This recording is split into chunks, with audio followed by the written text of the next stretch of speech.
Desde la punta de Tablada, que es la referencia que él nos da, hasta el raso de Chiroli que tenemos aquí, 1400 metros. Y desde la punta de Tablada hasta los túmulos del olivar de Don Marcelino Calvo y del campo del Calero, 1350. Más o menos la misma distancia. O sea, la primera premisa con la que trabajamos nosotros, que nos la ofrece Bonso, infalible. Claro que después, conforme se va desarrollando las necrópolis, pues vamos viendo que se van acercando a la raya del término, ¿verdad? Pero el punto de expansión máxima hacia el norte y hacia el oeste, 1350 metros. Cuadran todos los datos y además la prueba infalible, más irrebatible de todas, es que el túmulo está allí, o lo que queda de él. Lo que hace falta ahora un poquito es, bueno, darle caña a la cosa. Y una cosa que no debemos dejar nunca de considerar es que vamos a hacer un ejercicio a la inversa muy cortito, 2 minutos y acabamos.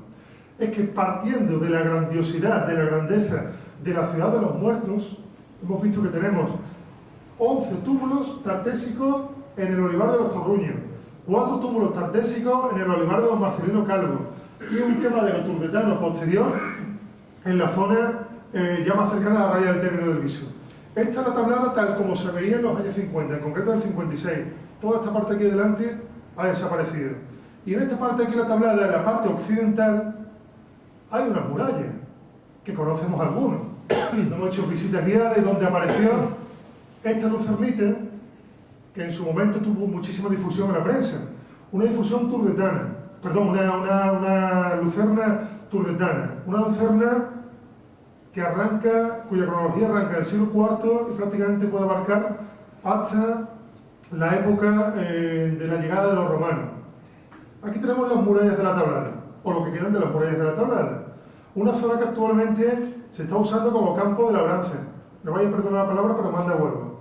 O sea, que estamos hablando de un monumento que tiene, soy malo de matemáticas, pero son 2600 años de antigüedad y se está labrando actualmente, como el campo del Calero, el campo de Don Marcelino Calvo, etcétera, etcétera. Aquí tenemos, está mi señora, me llega a ver con la foto y es que me masacra. Y vemos cómo incluso en la zona oriental de la Tablada, en el otro lateral, también hay murallas, en el Olivar del Rosca. El Olivar del Rosca, que se ve desde el Parque de la Mora, tenemos también este y este lienzo murario. Lo que pasa es que hay que escalar. Y como en el Viso, gracias a Dios, la gente escala poco, pues llegan muy pocas personas a verlo. Pero prácticamente toda la Tablada está rodeada, a lo que iba. Si tenemos una ciudad tartésica con 12 llenas necrópolis, será porque la ciudad en sí es muy importante, ¿no? No van a vivir allí 4 Pelagios un Calvo para montar 2 necrópolis tartésicas que en conjunto tienen 22 túmulos. Lo que quiero decir es que la medida de la ciudad de los muertos nos da el empaque de la medida probable de la Tablada, y la Tablada está sin excavar y expoliadísima, y con una serie de estructuras murales que se ven en superficie, y con una serie de restos arqueológicos que cada vez que llueve afloran y aparecen, como la lucernita, que por cierto encontraron miembros de nuestra asociación de Fuente del Sol. Miren ustedes, las murallas de la Tablada, esta de aquí y esta de aquí, son las murallas de Tejada la Vieja, Cacena del Campo, Huelva. Estas de aquí, las de abajo, son tartesísimas, permítanme el palabra, están excavadísimas, y si hay muchas diferencias en el modo constructivo, etcétera, etcétera, que venga un arqueólogo que lo desmonte. Construcciones con más puestos, en talud, por cierto, la de Escacena tiene necrópolis de la misma tipología y de la misma cronología que la ciudad de la Tablada.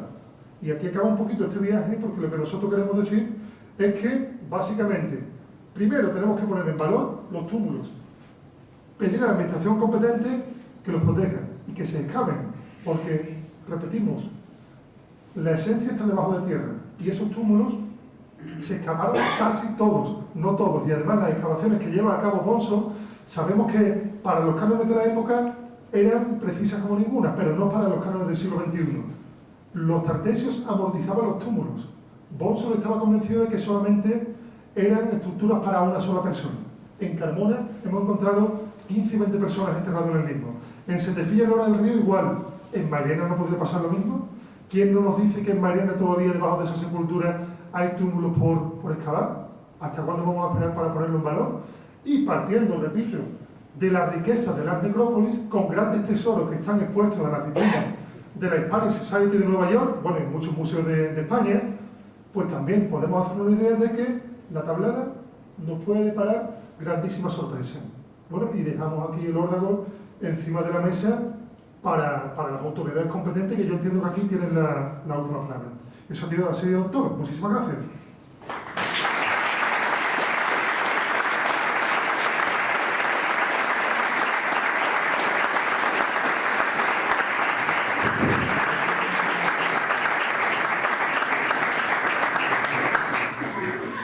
Bueno, pues abrimos ahora un espacio por si alguien quiere hacer una pregunta al ponente.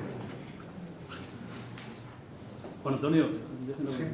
Dime, Juan Antonio, lo que habla de la fototeca de Sevilla, de la Sevilla está allí, nosotros pusimos una exposición allí en Alcalá y estaba mal rotulada casi un 30% de las todas que hay allí. Entonces, lo que tú dices es que no tiene exactamente, pues no. Lo de la fototeca de Sevilla, yo cuando estuve estudiando, estuve trabajando con el profesor Garmendia, Sí. que se encargaba hasta hace nada de su organización. Lo que pasa es que es un solo hombre para millones de archivos, Claro. literalmente. Becarios no hay, porque no dan becas y él no cobra por eso. Con lo cual, las fotos están, más o menos coinciden, grosso modo, con las zonas geográficas a las que se las vincula, pero muchas fotografías dicen que son del Viso, son de Alcalá, y otras que son de Alcalá son de Carmona. Se puede terminar así, ¿no? Lo curioso es que estas de aquí sí se parecen mucho por la posición y demás a los túmulos de Santa Lucía y a las descripciones que da Bonso, y no se parecen en nada a los de Alcalá de Guadaira. Claro. Pero es cierto, no podemos poner la mano en el fuego, porque son definiciones imprecisas. Y es lo que pasa, donde no hay presupuesto y donde ciertamente no hay un interés por la cultura, porque aquí desgraciadamente no lo hay hasta cierto punto, pues ocurre lo que ocurre. Y ahí tenemos un archivo que es maravilloso, no sé si conocéis su página web, pero que está todo despojaringado. Hay imágenes que son preciosas y que, como se pierdan además las indicaciones que los fotógrafos de turno iban dando cuando entregaban las placas, una pérdida como lo de la Biblioteca de Alejandría. Y ya digo, yo no sé si realmente se sigue ocupando del tema, pero era una persona para millones de imágenes. Y las cosas aquí tampoco se hacen de manera voluntaria, con lo cual la cosa pinta mal, ¿eh? Pinta mal. Os dejo esta imagen porque esta es la imagen definitiva, ¿eh? Yo sé que esta charla tenía el hándicap de que, claro, tenemos que dar muchos datos, trabajar con distancia, trabajar con nombres de caminos raros, con topónimos extraños, pero bueno, dejamos esto aquí para que veáis, y lo repito de nuevo porque es que me interesa muchísimo que os quede claro ese concepto, que aquí están los tumulitos, o sea, aquí están los túmulos que se conservan, que al noroeste, justo a 500 metros, donde nos decía Bonso, en la zona de los Cantesales, es donde había otros 4, y en la finca de los Canijos, para las que del Viso, es donde estaba el quemadero, no la necrópolis, aquí me he equivocado, el quemadero turdetano. Todo puesto en relación con la ciudad de La Tablada, que es uno de los mayores yacimientos tartésicos, sin lugar a dudas, de la comarca de los Alcores, y que no está puesto en valor, es que no tiene ningún tipo de protección, es una cosa un poco lastimosa, ¿no? Pero bueno, ahí dejamos el órdago, me consta que estas cosas después saldrán en televisión, dentro de poco puede que salga un artículo de naturaleza científica relacionado con el tema, bueno, lo hemos escrito nosotros, ¿no? Esperemos que tenga difusión, esperemos que las autoridades competentes se hagan eco y esperemos que La Tablada no sea el campo de labranza y el campo de experimentos de piteros y de exploradores que ha sido hasta ahora. Y quien dice La Tablada, pues otros tantos yacimientos de aquí de la zona, no solamente del Viso del Alcor, porque la comarca está sumida en la misma situación de calamidad, ¿no? Desde el punto de vista de la arqueología. ¿Qué indujo a Alonso a venir acá? ¿Cómo? Alonso, ¿qué lo indujo a venir a esta zona acá? Que lo de Bonson es curioso porque él recae por aquí y por cuestiones de amorío y demás echa el ancla. Se casa en 2 ocasiones. En una ocasión con una mujer muy mayor y en otra ocasión cuando él era muy mayor, o sea, con una jovencita. Una de Carmona y la otra de Mairena. Y entonces, él que también es bastante lince, las cosas como son, bastante lince, se podría haber ido a excavar a otro sitio. Pero es que aquí él sabe que, por las noticias que le llegan a través de la Sociedad Arqueológica de Carmona, el patrimonio era ingente. Y estaba virgen. En Carmona, a finales del siglo XIX, había señores como un tal Peláez que lo que hacían era coger la piqueta, bueno, se sigue haciendo a día de hoy, y no cavar, sino escarbar, como decimos nosotros. Repito, no cavar, escarbar. Y Bonsor recuperó muchos de los materiales de Peláez pagándole. Claro, cuando hablaba con Peláez y le daba las informaciones de dónde estaban los túmulos, para acá y para allá, pues el tío se dio cuenta de que aquello tenía futuro. Aparte de que estaba descubriendo una cultura. No es poco, ¿eh? En una época en la que Schliemann está descubriendo Troya, Evans está descubriendo Creta. Estamos en el apogeo de Tutankamón, Egipto. O sea, Europa es un hervidero, ¿no? La arqueología europea. Y él se está dando cuenta de que aquí hay un fenómeno, que es lo que después vamos a conocer como Tartesio, único, en el que confluyen corrientes culturales de Oriente con el elemento indígena. Él es el primero en definir ese ámbito cultural y se da cuenta de que tiene la primicia. Claro que después le llega Schulten, el alemán, y se forma un guirigay, vamos, las cartas que se mandan. Por cierto, con Schulten estuvo en la tabla, estuvieron juntos y no acabó bien la cosa. A partir de aquel momento se declaró la guerra. Conocemos las cartas de Bonson antes de la Primera Guerra Mundial diciendo que a él le molestaba sumamente tener que excavar conjuntamente con Schulten en Doñana, porque estuvieron juntos, además a sus órdenes, a las órdenes de Schulten, lo cual era injusto, porque se negaba a participar de las políticas del Kaiser, o sea, de Alemania. Incluso estaba metiendo el rollo de la guerra y todo esto. Hace poquito me soltaron una anécdota, lo comentamos antes aquí en pequeño comité, que había también un rollo sentimental raro entre estas dos piezas, estas dos figuras de la arqueología internacional, ¿no? Pero Bonson, bueno, se queda aquí, ya lo digo, por motivos sentimentales, por las potencialidades del terreno, por el hecho además de que encuentra facilidades a la hora de sufragar sus campañas. Carmona era además un hervidero, lo de la Sociedad Arqueológica de Carmona, que está estudiado, pero no suficientemente bien. Eso es una maravilla, era único. Eso quedaban un fin de semana, cogían un borrico, le echaban 2 serones y comida por un tubo, y se iban al túmulo de viento. El túmulo de viento he estado con mi amigo Diego, que lo tengo aquí en la segunda fila, hace 3, 4 años, si no me equivoco. El túmulo de viento no va nadie desde que fue Monso. A mí me ha costado la propia vida dar con el túmulo de viento en Carmona, que está más allá del Corbone, que es el hermano de la Motilla, es igual de grande que la Motilla. 120 metros de diámetro por 30 metros de altura. Casi nada. Y no lo conocen ni en Carmona. Bueno, como el túmulo de Alcaudete. Y bueno, pues como él entra en contacto con Fernández López, el farmacéutico, que le ayuda a sufragar todo el entramado de la necrópolis, encuentra aquí una tierra de ensueño, un vergel para la arqueología. Estuvo a punto de comprar el parador de Carmona, lo que es a día de hoy parador de Carmona, ¿no? No pudo y se va a Mairena, y gracias a Dios lo compra, porque si no aquello, como la Santa, ¡boom!, seguro. La Santa dinamitaron, la ermita. Yo he hablado con el hijo, el nieto del dueño, dice, allí más que venían gitanos y maleantes, y dijo mi abuela, toma por culo, fuera, carplón, está. Y a día de hoy no está, o sea, no existe. Lo que existe es el moravito, el edificio musulmán, el otro cristiano se ha perdido. Por eso digo que cuidado con meterse con bolsos, que lo que se conserva por aquí, y además aquello de lo que tenemos constancia, probablemente se conserve gracias a él. Y si no llega a recaer por esta tierra nuestra, porque cuando muere, igual, hasta los años 60 o 70, no hay excavaciones en serio. Sobre todo en la década de los 70. Muere el año 30 o 31, no me acuerdo ahora. 30 y 31. Del 30 al 31, hasta que se empiezan a hacer los primeros cortes en Carmona, o en Gandul, Carrazzo, Radia, hasta que empiezan esta gente a meterle mano al tema, esto era un páramo. Y además tras eso, hasta que se encuentra el tesoro del carambolo en el olvido. Ni Schulten ni Bonson ni la madre que los parió. Y gracias a Dios ahora pues se están rehabilitando las figuras de estos dos personajes capitales y se está haciendo algo de justicia con ellos. Pero somos una tierra un poco así. Nos queda mucho que avanzar todavía. Bonson también intentó comprar el castillo de Alcalá. Eso no lo sabía. Sí, no. intentó también esto allí, claro, no lo vendieron. Pues lo mismo este le hace un favor que la de Guadaira, porque tú sabes que el castillo de Alcalá, hasta hace cuestión de 12 años o 15 años, ¿qué ha sido el castillo de Alcalá? Desgraciadamente. Abandono y venta de drogas, sí. Bonsor, los olivares estos de los que hemos estado hablando, quería comprar. O sea, él quería apoquinar, pagar dinero.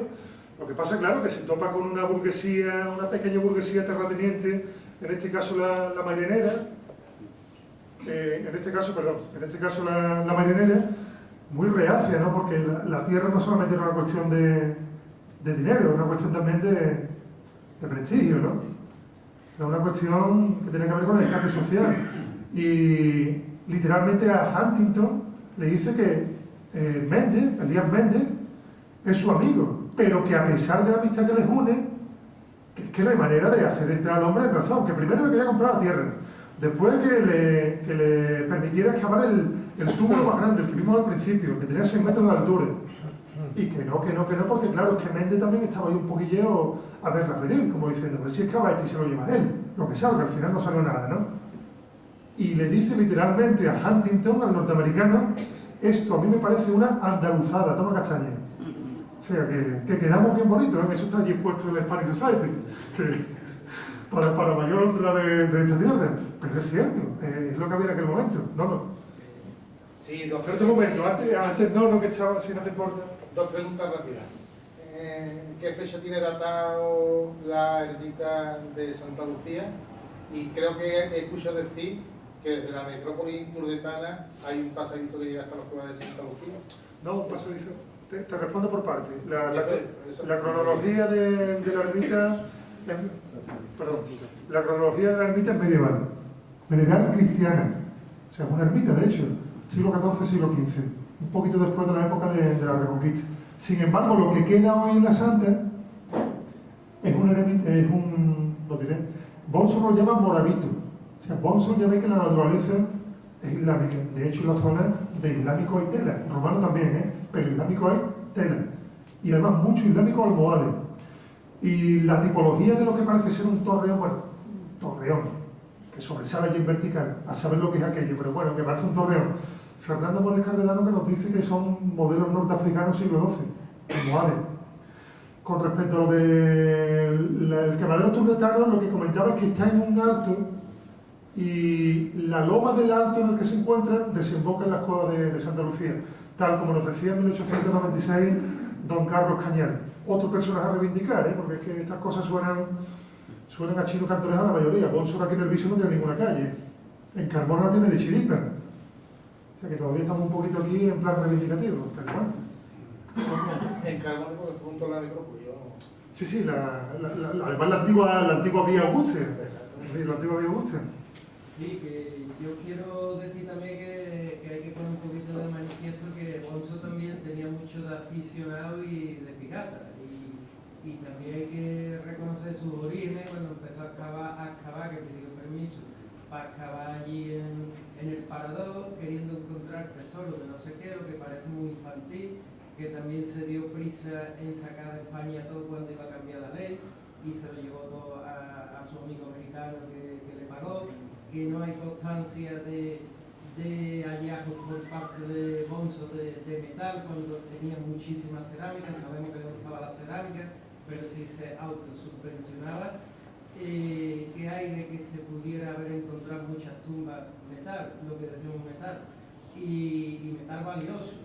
Y bueno, que también hay que decir que este país era como lo del colonialismo, que estaba aquí en un país donde bueno, venía el instruido de fuera y bueno, pues se le abría aquí las puertas y bueno, vamos a pensar que fuera uno a Inglaterra a llevarse el patrimonio de allí, por ejemplo, digo yo, porque yo no soy partidario de poner una calle a Bonso. No, yo sí. Yo creo que lo he dejado claro a lo largo de la charlita, ¿no? Lo del tema de los metales y demás no es cierto, O sea, aquí saca quintales de metales, y por cierto la mayoría se encuentran en la península ibérica, saca muchísimo y a día de hoy se pueden ver en el Museo Arqueológico, en Mairena cuando hablan ahora definitivamente se van a poder ver algunas de las piezas, además de aquí de los Alcores. Respecto a lo que dices del colonialismo, a ver, es la Europa del momento. Lo que es cierto es que la arqueología española del momento era apague y vámonos. O sea, primero que no era arqueología, eran eruditos que normalmente tiraban de filología, o sea, tiraban de libros, cogían la piqueta, hacían estropicios de todo tipo y también vendían. O sea, que también vendían y también sacaban y también malversaban. Lo de Bonso, claro, es innegable que vendió. Lo de que corrió no es muy cierto, Ahí hay bastantes misivas y bastantes carteos con Huntington y podría haber vendido el oro y el moro y vende lo que vende y sin embargo otras cosas él tiene muy claro que han de quedarse aquí en el Museo de Carmona, en las futuras estancias de su museo de María del Alcor. O sea que también hasta cierto punto es una persona que se arraiga bastante en esta cultura nuestra, o sea que forma parte ya de la sociedad carmonense o de la sociedad marinera, de la alta sociedad, porque no deja de ser, a fin de cuentas, un prócer, no deja de ser una persona de extracción burguesa que poco tiene que decir al pueblo llano, ¿no? Faltaría más. Pero yo creo que, de verdad, hay que insistir mucho en este asunto, que si este hombre no llega a andar por aquí, de lo que conocemos ahora, no hubiéramos conocido nada, que era un trepanato, era un trepa, era muy listo. Fernández López con el de Carmona, el farmacéutico de Carmona, le saca los tuétanos a nivel de dinero. Y de hecho, Fernández López yo entiendo que tiene tanto mérito o más mérito que Bonso a la hora de montar el primer museo de sitio, el museo de Carmona, que existe a día de hoy. La cuestión es que sin Bonso, Fernández López allí lo que hubiera hecho es un cuchitril. O sea, que uno pone el dinero y pone hasta cierto punto los conocimientos, porque Fernández López no era tonto, no era ignorante, pertenecía a la Sociedad Arqueológica de Carmona, era un hombre culto, pero la proyección que tenía un Bonso no la tenía este hombre. Con todo, claro, todas las figuras se pueden defender hasta donde se pueden defender, ¿no? Lo que ocurre es que hay que situarlo en su contexto, y Bonso, si en aquel momento no llega a conseguir la financiación de Huntington, financiación para excavar, no para hacerse un chalet, que eso es otra cosa, porque todo lo que trinca lo destina directamente en excavaciones realizadas con mucho prurito, con una actitud bastante científica, a la vanguardia de la época. Pues bueno, yo creo que a fin de cuentas es una figura bastante reivindicable. Sin embargo, Schulten está teniendo más suerte que él, curiosamente, cuando Schulten no era arqueólogo. Schulten sí que era aficionado, Schulten era un filólogo alemán. O sea, de literatura el tío sabía como ninguno. El tío empezó ya a desentrañar los textos de Avienio, los periplos de los focenses, y sin hacer prácticamente excavaciones de campo, porque es que no tenía ni idea, consigue más permisos y menos dificultades, y tiene menos dificultades que Bonso a la hora de excavar. Yo no sé qué hizo este hombre para que a él le dieran la primacía a la hora de irse a Doñana, con Bonso, cuando Bonso además escribió sobre Tarteso antes y mejor que él, prácticamente definiendo todo lo que a día de hoy entendemos o concebimos que es Tarteso, ese fenómeno tan sincrético, tan particular. Y claro, Schulten a lo mejor dio el pelotazo con Numancia. Pero claro, es que Schulten además habló con los piteros de la época y le dijeron: no, mire usted, es que Numancia está allí. No sé si han visto el documental este que han sacado ahora en Canal Sur, que lo deja muy clarito. Y en el documental, que yo me creía que era más halagüeño con Schulten, le daban hasta en el cielo de la boca, O sea, reivindica su figura porque a fin de cuentas mejoraba con mucho la figura de la arqueología patria del momento, ¿no? Pero lo ponen bonito, A Bonso, en fin, sí que se lo puede criticar, pero que yo creo que hay más elementos positivos a considerar que elementos negativos. Y yo os pido de verdad que si no habéis leído, por ejemplo, las cartas que él se escribe con los estudiosos de la época, que están publicadas en la obra de Mayer, este librito que está en la biblioteca de Mairena, en la del Viso del Alcor, no sé si está, el libro de la Diputación de 2010, es que es maravilloso lo que escribe este hombre.